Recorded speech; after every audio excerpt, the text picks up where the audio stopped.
하나씩 설명을 드리도록 하겠습니다. 계절적 배경을 나타내는 시어를 각각 쓰시오. 몇 개 쓰셨을까요?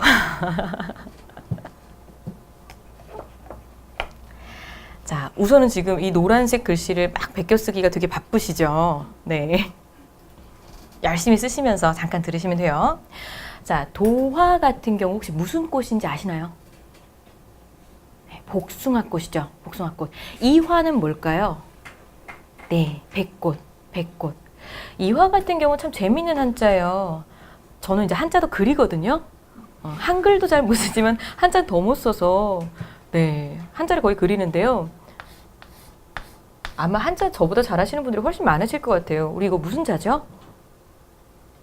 아니었구나. 자, 벼화자죠. 벼화자. 근데 이 벼화자에다가요, 칼도자를 붓으로 이렇게 넣어요. 그러면은 이 한자가 이제 이룰리가 됩니다.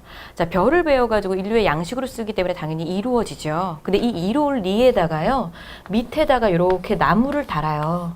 그러면 이로운 나무잖아요. 자, 배는 우리가 뭐 맛있어서 먹기도 하지만 달짝지근해서 먹기도 하지만 감기에도 되게 좋고 천식에도 좋죠. 그래서 이로운 나무라는 뜻에서 얘가 원래 배리자예요. 그래서 리화, 이화 이렇게 되는 거거든요. 근데 도화도 그렇고 이화도 그렇고 도화는 복숭아꽃, 이화는 백꽃, 행화는 살구꽃이에요. 근데 쟤네가 왜 봄의 계절감을 드러내는 시어들이 되느냐? 셋 다 세 개 공통점은 전부 다 열매가 매달리죠. 그렇죠? 제가 그림도 그려요. 이 그린다의 의미가 그런 의미가 아닌지 아시죠? 초등학교 4학년 때 그림도 멈췄어요. 네, 그래서 사람은 무조건 졸라맨.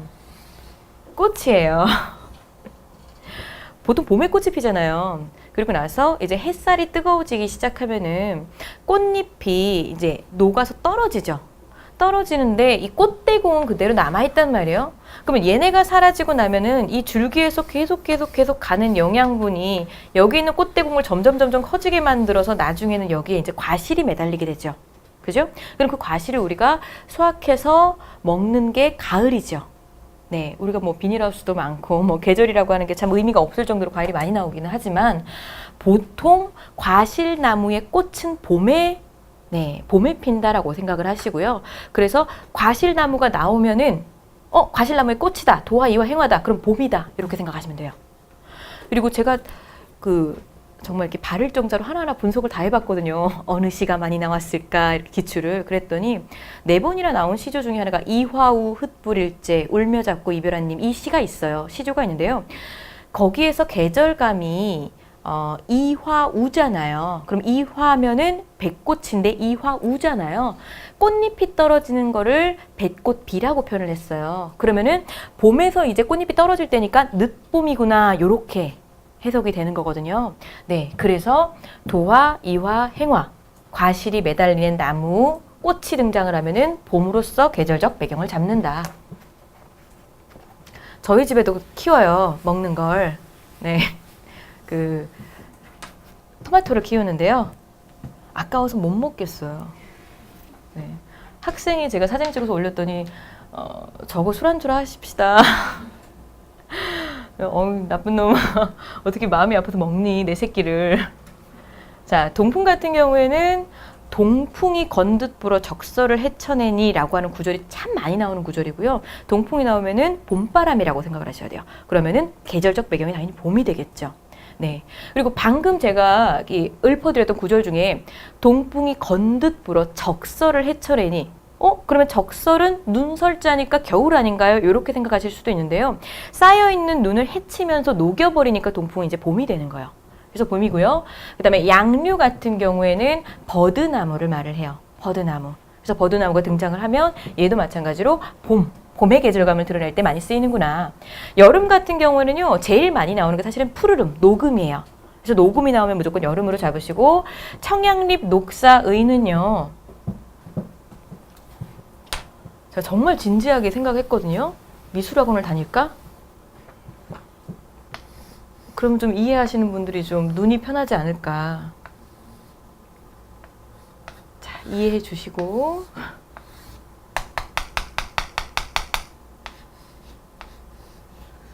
사람이에요.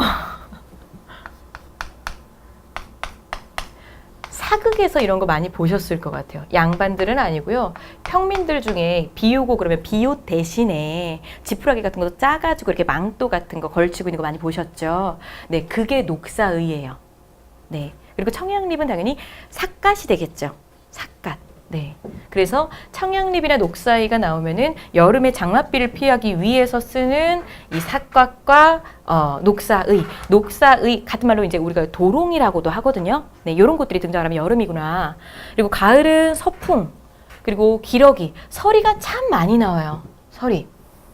우리 삼위인곡에서도 이제 서리가 등장을 했는데 날씨가 이제 조금씩 차가워지기 시작하면서 서리가 내리잖아요. 서리 등장하면 가을입니다.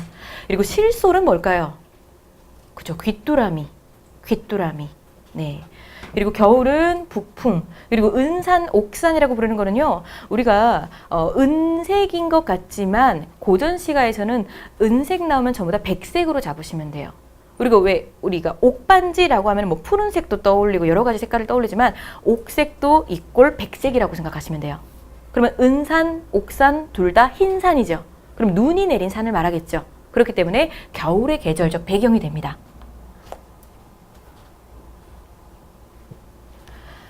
그 문제 중에 그런 문제가 있더라고요.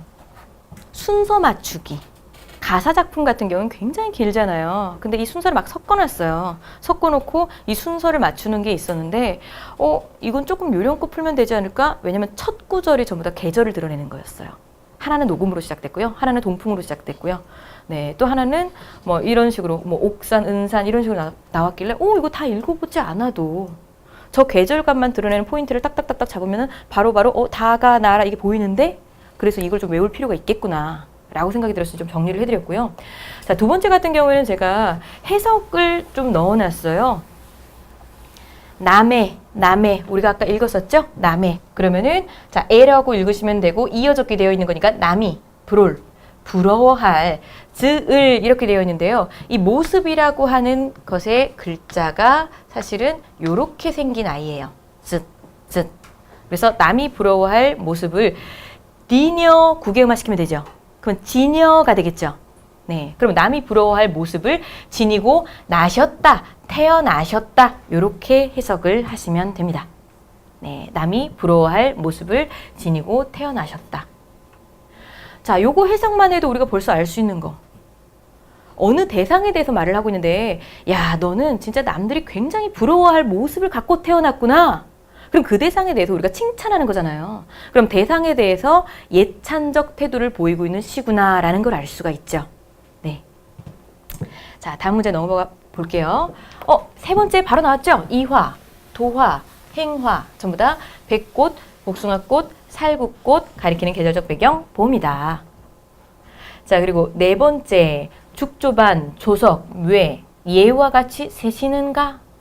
자, 이때의 뇌는요, 우리가 순우리말로 산 아닌가요? 네, 산이라는 뜻도 있지만요, 임금님 수라상, 밥상, 즉 임금님의 밥을 뇌라고 부르기도 해요. 그래서 임금님의 진지.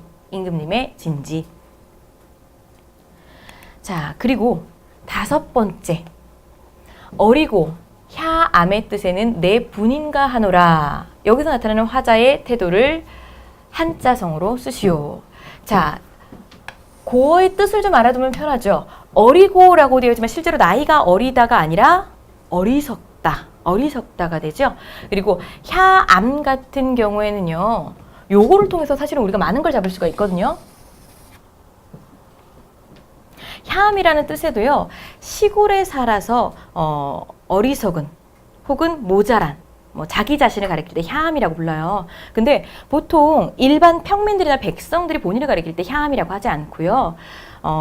양반들이나 혹은 사대부가 모든 자기의 그 명예라든가 혹은 그 재물이라든가 지위라든가 모든 걸 버리고 자연 속으로 들어가서 살 때 나같이 부족한 사람의 팔자에는 이런 게 맞는 것 같아. 이런 식의 표현할 때 자기 자신을 겸손하게 이야기할 때 캬암이라는 표현을 많이 쓰거든요. 그래서 어리석고 부족한 나의 뜻에는 이게 내 분수인 것 같아. 그러면 안분지족이 되겠죠. 네, 자신의 분수에 지금 만족감을 느낀다. 자, 그리고 6번 같은 경우에는 조금 전에 우리가 했었습니다. 물불풀은 물불풀과 비교했을 때 어떤 문법? 아직 원순모음화가 적용되지 않은 거니까 우리가 집어넣어서 읽어보면 된다. 자, 이렇게 말씀드렸죠? 네, 그 다음에 7번째. 요게 굉장히 중요해요. 시비를 여지 마라. 날 찾으리 뉘 있으리. 고전시가를 쭉 분석을 해보니까요. 80% 정도는 전부 다 시조에서 나오고요. 한 15% 정도는 가사작품. 관동별곡, 삼위인곡, 상춘곡, 규원가 이런 데서 나왔고요. 그리고 나머지 한 5% 정도는 조금 생뚱맞지만 그 용비어천가의 한 구절이나 뭐 경기체가의 한 구절이나 이런 것들을 지금 기출에서 계속 내고 있더라고요. 자, 그랬을 때 그 시조의 패턴이 그럼 제일 중요하잖아요. 시조가 조선시대 때 가장 많이 쓰여졌죠. 네. 조선 전기까지만 해도요. 자연이 좋아, 자연이 좋아, 자연친화가 굉장히 많이 쓰여요. 근데 후기로 넘어서면서 어떤 신분상의 제약이라든가 혹은 본인의 뜻을 펼치지 못하는 양반 사대부가 늘어나면서 그때는 이제 자연으로 들어가서 아, 나 이제 그런 더러운 세상에 나가지 않을 거야. 속세와의 단절을 이야기하는 시조가 굉장히 많이 등장을 합니다. 네, 그때 그것을 표현하기 위해서 시비는요. 시비문이에요. 그러면 시비를 열지 마라. 문 열지 마라. 날 찾으리 뉘 있으리. 그러면은 문을 열지 않겠다라고 하는 것은 외부와의 소통을 하지 않겠다라는 말이 되겠죠. 그것은 즉 속세와의 단절을 꿈꾼다. 이렇게 됩니다. 네, 속세와의 단절. 자, 그리고 8번째. 8번째도 좀 중요한 게요. 유난히도 애정과 관련된 사랑과 관련된 시조가 좀 많이 실렸고요.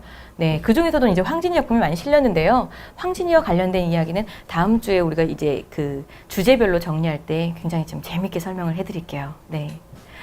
실솔의 뜻을 쓰고 이것이 등장할 때 나타나는 정서와 감각적 이미지를 모두 쓰시오라고 했는데 실솔이 귀뚜라미잖아요. 자, 우리가 보통 방 안에서 님과 함께 정말 요란스럽고 재미진 시간을 보낼 때 바깥 소리에 귀 기울일 틈이 없겠죠. 근데 나 홀로 이 방에서 외로움을 삭히고 있을 때 그 고요함 가운데 바깥의 소리가 들리기 시작할 거잖아요. 그때 들리는 게 보통 실소리라고 고전시가에서 많이 표현을 해요. 자, 그러면 실소리, 귀뚜라미고 홀로 외로이 있을 때 들리는 소리니까 실소리 시 속에 등장을 하면 보통 애상적 정서가 거의 따라온다라는 거예요. 슬픔의 정서가 따라오고요. 그때 나타나는 이미지는 당연히 청각적 이미지가 대두되고 있다가 될 수밖에 없죠. 그죠? 자, 그 다음에 9번째. 곧 듀코 여름 하나니. 자, 이렇게 나왔는데요. 저 때의 곧은 저 곧 듀코 여름 하나니가요. 용비어천가의 한 구절이에요. 근데 아까 말씀드렸죠. 용비어천가는 반포되기 전에 1445년에 나왔기 때문에 팔종속법이 적용이 안 됐었다라고 했었죠. 네, 그래서 이때의 곧 아까 우리가 왜 8개만 종성에 써야 돼? 라고 했을 때 지읒은 없었잖아요. 쟤는 종성부용 초석, 즉 아무거나 다 종성에 써도 돼. 일 때 썼기 때문에 지읒이 들어온 거예요. 그래서 곧 듀코, 꽃 좋고 여름, 열매, 하나니. 자, 여기서 한 가지만 더 중요한 거 좀 말씀드릴게요. 하다가 있어요. 이 하다가 있고요. 요 하다가 있어요. 중세 때는요. 둘 다 있었어요. 둘 다 있었는데요. 축구를 하다, 농구를 하다, 뭐 놀이를 하다. 그때의 하다의 의미는 위에 아래아가 쓰인 요 하다. 그러면 이때의 하다는 뭐가 됩니까? 자, 이때의 하다는요. 많다 크다가 됩니다. 많다 크다. 자, 그래서요. 우리가 보통 이 수도를 이렇게 뚫고 가는 강을 한강이라고 하죠. 큰 강이라는 의미에서 한강이 붙은 거고요. 그리고 우리나라의 글자를 갖다가 한글이라고 부르잖아요. 온 백성이 쓰는 큰 글이라는 의미에서 한글이 붙은 거예요. 그래서 오늘날하고는 조금 다르죠? 오늘날에는 요게 바로 누의 의미를 갖잖아요. 근데 옛날에는 이때 하다가 많다 크다였고 아래아가 붙은 하다가 오히려 누의 의미였다라는 거. 네. 자, 10번째 보시면은요. 가람이, 강이, 파라니, 새가 더욱 하얗소. 자, 그러면은 푸른색하고 흰색이 유난히 서로를 더 두드러져 보이게 하는 역할을 하죠. 그래서 색채 대비가 드러나고 있고 색깔이 나오면 항상 인간의 감각 중에 시각으로서 받아들이죠. 네, 그래서 시각적 이미지가 함께 드러난다. 자, 11번째. 금수의 뜻을 모두 쓰시오. 자, 금수는요, 사실 한자가 달라지면 뜻이 완전히 달라지잖아요. 수논, 비단과 짐승인데요. 사실은 짐승이 많이 쓰이기보다는요, 이 풍경의 아름다움을 이야기하고자 할 때 금수를 굉장히 많이 씁니다. 그래서 왜 금강산의 아름다운 풍경 같은 것들을 이야기할 때도요, 금수를 재폈는 듯 이렇게 이야기를 해요. 수놓은 비단을 펼쳐놓은 것 같다라는 말이에요. 네. 그리고 12번째. 황운의 뜻을 모두 쓰시오. 자, 황운은요, 그냥 저 한자 그대로 풀면 누런 구름이거든요. 근데 누런 구름을 가리킬 때 쓰는 게 아니라 보통 거기서 나타나는 배경이 가을인데 황운이 일렁이고 라고 나오면 아, 곡식이 누렇게 익어서 바람에 흩날리는 거, 이렇게 흔들흔들 하는 걸 황운이라고 표현한다. 이기도 하고요. 혹은 이 박인로라고 하는 사람이 쓴 선상탄에서 보시면은요, 아직까지 임진왜란의 그 기운이 남아 있어요. 그래서 이제 나라가 평안하다라고 볼 수가 없는. 그래서 선상에 올라가서 외족을 이렇게 째려보면서 아직도 전쟁의 기운이 끝나지 않았구나라고 이야기할 때, 그때 황운이 아직도 남아있다라고 나오는데, 그때는 그러면 전쟁의 기운이 남아있구나, 이렇게 해석을 할 수가 있다라는 거예요. 그렇기 때문에 요 두 가지도 문맥에 따라서 의미가 조금 달라지니까 문맥을 함께 봐야 된다라는 거. 네. 그 다음에 13번째, 건곤. 보통 건곤은 하늘과 땅을 의미하는데요. 눈이 정말 많이 내리면은 온 세상이 하얘지잖아요. 그러면 건곤이 폐색하야 이렇게 나와요. 하늘과 땅이 전부 다 막혔다라고 나와요. 새하얗게. 근데 그 건곤이 하늘과 땅, 온 세상이라고 해석된다라고 했었잖아요. 같은 의미로서 팔황이 나와요. 팔황. 그럼 팔황도 원래는 이 8개 방향을 가리키는 건데 딱딱 집어서 8개 방향뿐만이 아니라 모든 온 세상을 이렇게 해석을 하시면 됩니다. 네. 그리고 14번째. 네, 요것도 굉장히 중요한 아이인데요. 고전시가에서 대궐이나 궁궐터의 쇠락이 상징하는 의미가 무엇이냐. 자, 대궐이나 궁궐터라고 하면은 이 조정의 중심이잖아요. 근데 거기가 가꾸어지지 않았다라고 하는 거는 그럼 지금 그 왕조가 쇠락하고 있다라는 뜻이 되겠죠. 네, 그래서 대궐이나 궁궐터에 뭐 풀만 자라고 있다, 나무만 깊었도다 이렇게 나오면은 아, 이 시의 주제가 지금 왕조의 몰락이구나, 이렇게 잡으시면 됩니다. 자, 왕조의 몰락. 그 다음에 네. 15번째, 속세를 가리키는 말을 쓰시오라고 했을 때 좀 많죠. 불교의 용어까지 지금 같이 들어가 있는데요. 자, 홍진, 풍진, 진세 똑같이 지금 진 이렇게 들어갔는데 혹시 진자가 무슨 진자일까요? 네, 먼지 진자예요. 먼지 진자. 그러면 홍진은 붉은 먼지겠죠. 네, 그러면 홍진이라고 하는 단어가 나오면은요, 홍진은 속세야 이렇게만 생각하실 게 아니라 인간들이 사는 세상을 붉은 먼지가 낀 더러운 세상이라고 봤고, 그럼 이 사람은 지금 인간 세상을 속세, 즉 부정하고 있는 걸 보니까 지향하는 곳은 자연이겠구나, 이렇게까지 해석을 하시면 돼요. 그죠? 자, 그러면 옆에 풍진도 마찬가지예요. 먼지바람, 진세도 먼지의 세상이에요.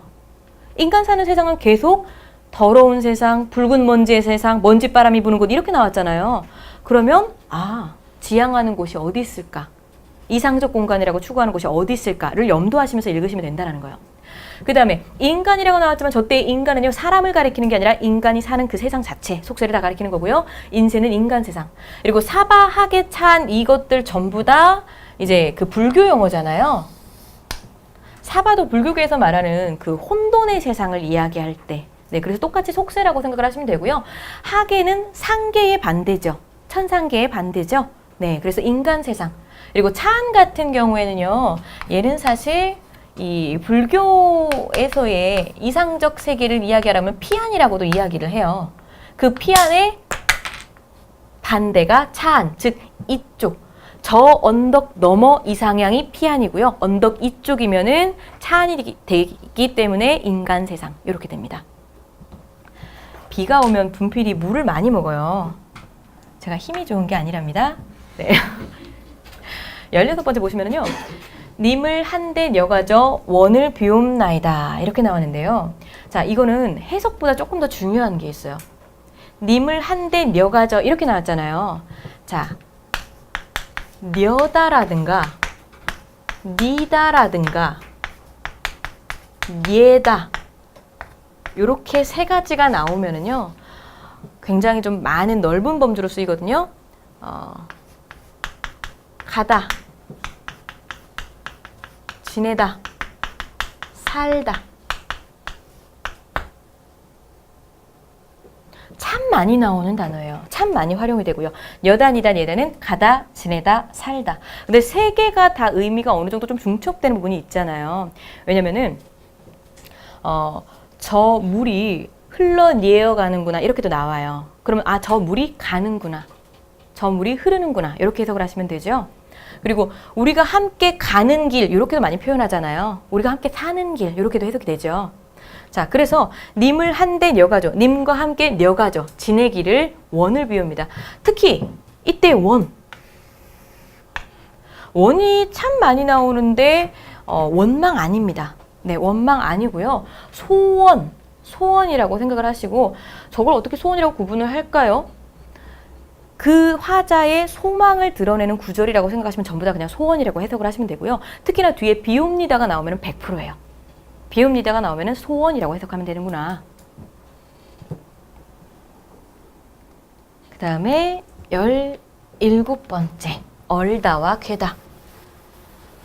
자, 이 아이들도 정말 많이 나오는 애들이죠. 얼다와 괴다. 얼다는요 육체적으로 사랑하다고, 괴다는요 정신적으로 사랑하다. 충. 둘 다 사랑하다예요. 둘 다 사랑하다인데요. 그냥 일반적 의미의 사랑하다로 쓰일 때는 괴다가 더 많이 쓰여요. 예를 들어서 저 얼다 같은 경우는 육체적 사랑을 의미한다면 남녀 간의 사랑을 의미할 수밖에 없겠죠. 그래서 실제로 얼다가 쓰인 작품은요. 황진이의 작품을 보시면은 동짓달 기나긴 밤 한 허리를 버혀내어 춘풍 이불 아래 서리서리 넣었다가 어론님 오신 날 밤이어든 구비구비 별이라 이렇게 나오죠. 그때 어론님은 나와 정을 통한 님 이렇게 나오는데요. 그게 이렇게 사랑을 나눈 님이라는 의미가 돼요. 그리고 또 얼다라고 하는 단어가 쓰인 작품은요. 서동요 보면은 서동요가 그 우리나라 최초의 사구체 향가 이렇게 기억을 하시면 굉장히 좀 문학적으로 잘 배우신 거고요. 외모지상주의가 쩌는 작품이죠. 네, 백제 사람이 신라 공주 이쁘단 그 말 하나에 머리 싹 밀고 승려처럼 가서 온갖 음담패설로 이 그 공주의 이미지를 다 깎아먹은 다음에 쫓겨나니까 넌 내 여자 이렇게 된 거잖아요. 네, 거기서 보시면은요 맞동서방이 선화공주가 밤에 몰래 나와서 맞동방이 얼어두고 이렇게 나와요. 얼어두고. 그러니까 여자가 매일 밤 나와서 부정한 행위를 하고 갔다라는 의미의 그 얼어두고가 나오거든요. 그래서 얼다가 계속 육체적 사랑하다가 되는 거예요.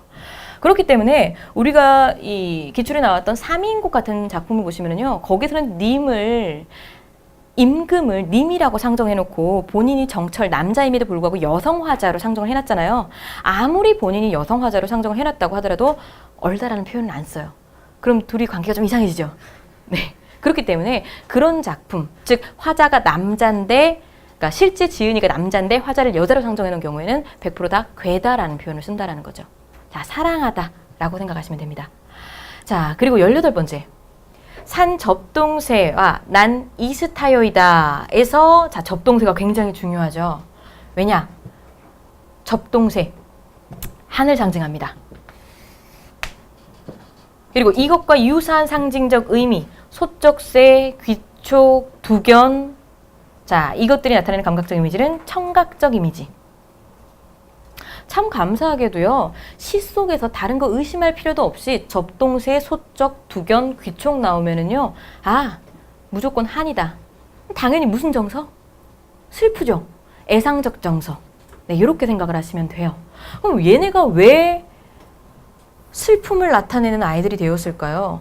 접동, 아우리베 접동.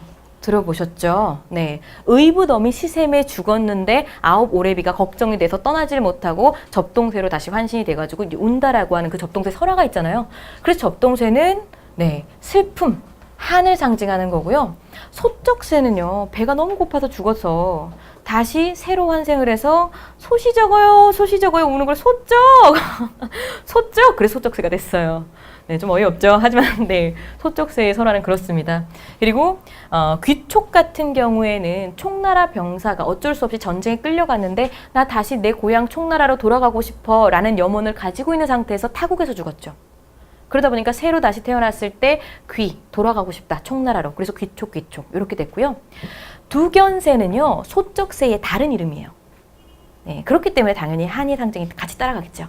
네, 그래서 접동새, 소쩍새, 귀촉, 두견 4개 나오면 의심할 여지 없이 무조건 한을 상징한다. 그럼 당연히 한이 서렸으니까 애상적 정서다. 그리고 또 하나, 우리가 보통 이 새들이 시 속에 등장을 한다고 해도 실제로 그 새를 보고 있는 게 아니죠. 그 새의 존재를 내가 인지한다라고 하는 것은 그 새의 소리가 들렸기 때문에 저기 저 접동새도 내 마음을 아는가? 그럼 내가 접동새를 보고 있는 게 아니라 접동새 소리를 듣기 때문에 접동새를 언급한 거잖아요. 그렇기 때문에 이 아이들이 등장을 하면은 전부 다 청각적 이미지가 함께 따라온다라는 거죠. 네. 그 다음에 19번째. 차라리 시어디어 범나비가 되오리다.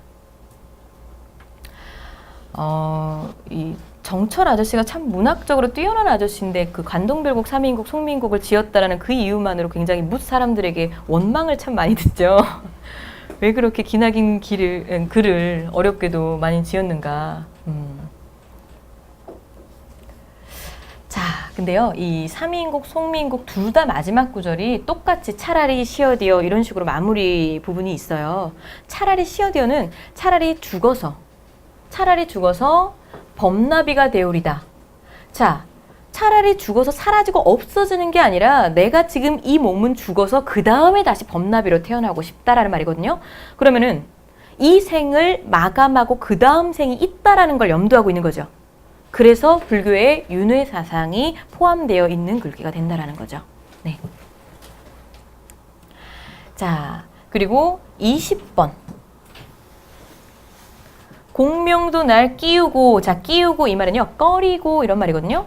공명도 날 꺼리고 부귀도 날 꺼리니에 쓰인 표현 기법은 무엇이냐. 자, 요것도 상춘곡의 마지막 구절이에요. 근데 분명히 본인이 부귀와 공명이 싫어서 자연 속에 들어왔을 거면서 에이, 그들이 나를 꺼려서 이렇게 이야기하고 있죠. 그렇기 때문에 주객전도가 됩니다. 주객전도. 이 주객전도가 쓰인 구절을요, 또 다른 작품에서도 보면은요, 그 배를 타고 나왔어요. 그러면 저쪽에 어촌이 보이는데 보통 고전시가 작품 속에서 내라고 하는 표현이 되게 많이 나오거든요. 안개. 얘가 많이 나올 수밖에 없는 이유가 우리가 보통 야 자연을 즐기러 가자 그럼 딱 둘 중에 하나잖아요. 산 아니면 강 아니면 바다. 그렇죠? 특히 강과 바다 같은 경우에는 당연히 이 그 수분이 많잖아요, 공기 중에. 그래서 안개가 많이 끼죠. 그래서 고전시가 작품 중에서도요, 자연을 누리는 삶을 이야기하는 작품 속에서는 내가 되게 많이 등장을 해요. 안개. 근데 지금 이야기를 왜 했느냐? 주객전도의 그 대표적인 그 구절 중에 하나가요. 본인이 이제 배 타고 나왔는데 저쪽에 어촌을 보니까 어촌 두어 집이 내 속에 나락들락이라고 하는 표현이 있어요. 그러면 어촌 두어 집이 안개 때문에 보였다 안 보였다 하는 것 뿐인데 그걸 갖다가 어촌 두어 집이 내 속에 나왔다 들어갔다 하는구나 이렇게 표현했죠. 그러면 가만히 있는 집이 나왔다 들어갔다 주객이 전도됐죠. 그래서 주객전도의 공통된 표현 기법이라고 많이 불리운다. 그래서 같이 기억하시면 참 좋을 것 같아요. 네. 자, 그리고 21번은 제가 아까 강조하면서 한번 풀어드렸었죠. 듀타는 좋다고요. 자, 그렇다고 해서 좋다가 없었던 건 아니에요. 좋다도 있었어요. 근데 이때 좋다는요, 깨끗하다의 의미로 쓰였습니다. 깨끗하다.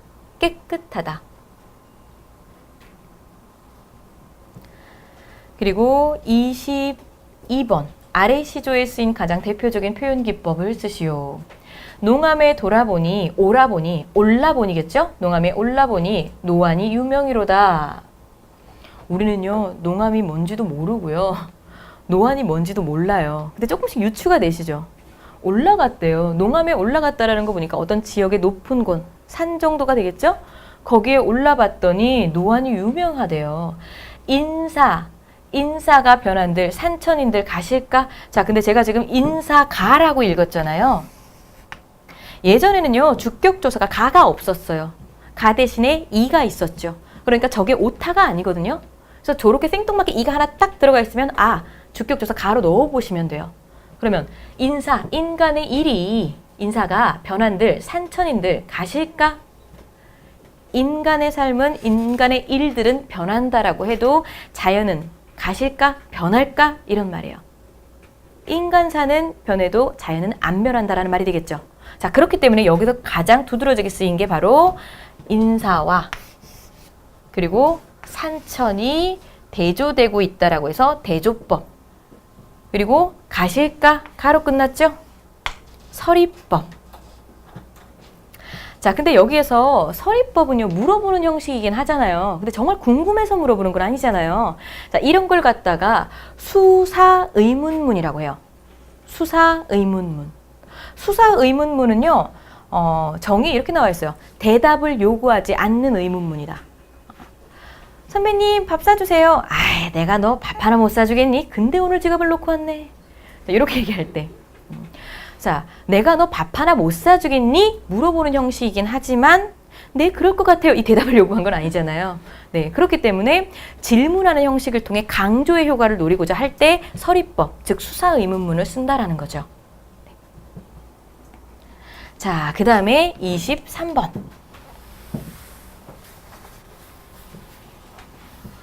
널라와 시름한 나도 자곤이로 운이노라. 자, 현대어로 해석하시오 라고 했는데요. 자, 여기서의 포인트는 라와 시름한. 자, 라와는요, 뭐뭐 보다라고 지금 해석이 되어 있죠. 네, 쟤랑 똑같은 아이가 뭐가 있냐면요, 도곤이 있어요.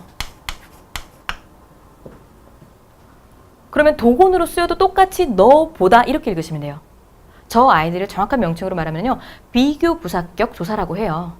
그래서 너보다, 시름한, 아까 우리 말했었죠. 하다는 많다.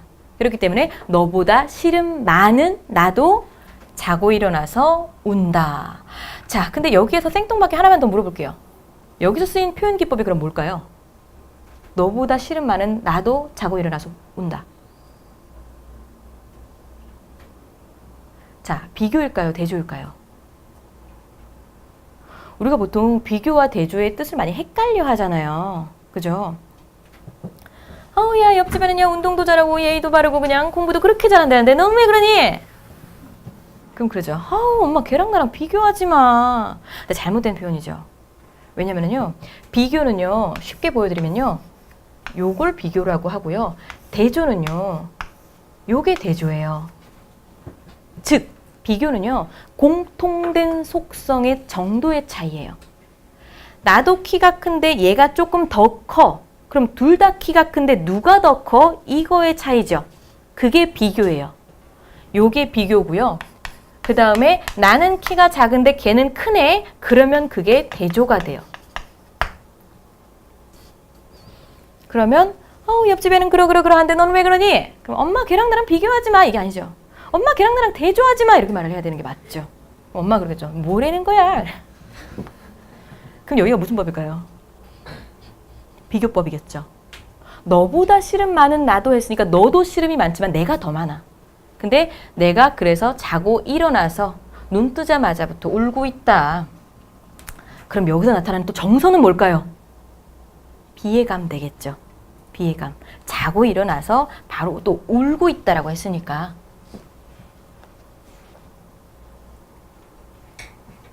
자, 그 다음에 24번. 증대를 드디올시라. 자, 여기 같은 경우에는요, 증대가 원래는 이제 좀 부정한 곳, 혹은 위험한 곳, 이렇게 일반적으로 해석을 하는데요.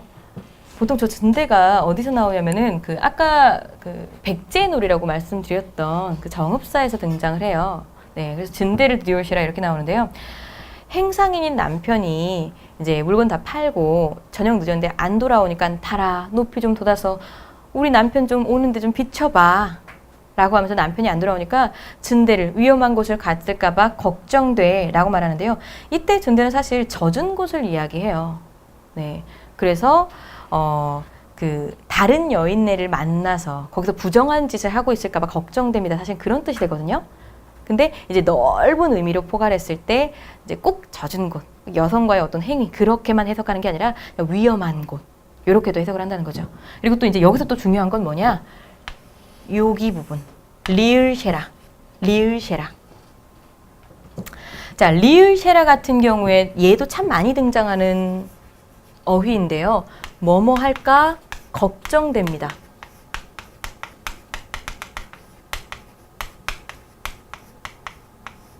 혹은 뭐뭐 할까 염려됩니다.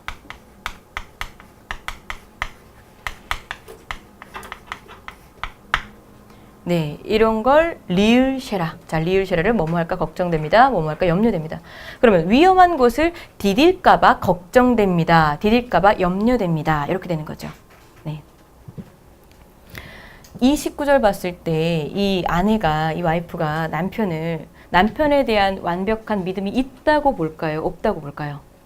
네, 없다고 보시는 게 맞아요. 왜냐면 당신이 안 좋은 곳을 갈까 봐, 즉 행상해서 물건 팔아서 돈 좀 생겼다고 안 좋은 데 갈까 봐 나 걱정돼요. 이건 아직 100% 믿지 못한다라는 거잖아요. 네, 그렇기 때문에 아내가 남편을 향한 완전한 신뢰감은 가지고 있다고 볼 수가 없다라는 게 되는 겁니다. 네. 자, 그리고 요거는 아까 우리가 고어 읽는 연습을 할 때 했었죠. 달하, 달림이시여. 높이 높이 돋아샤, 돋으셔서. 돋으셔서. 자, 요렇게 해서 네, 정말 고생 많으셨어요. 25개까지 봤고요. 다음 주에 오시면은요. 다음 주가 조금 엑기스 수업이 될 거예요. 조금 빠르게도 진행이 될 텐데 좀 많은 양의 시조를 주제별로 나눠서 정리를 해드릴 거고요. 그리고 그렇잖아요. 저하고 정리했던 작품이 나오면 좋지만 만약에 나오지 않았을 경우에도 여러분이 해석을 하실 수 있어야 되잖아요. 그렇기 때문에 요런 시어가 등장을 하면 이때는 자연친화로 잡는 거예요. 혹은 애정관계로 잡는 거예요. 충효의의 관계로 잡는 거예요. 요런 패턴들 를 함께 정리해주는 시간을 다음 주에 함께 이어갈게요. 네, 오늘 2시간 고생 정말 많으셨고요. 네, 다음 주에 뵙도록 하겠습니다.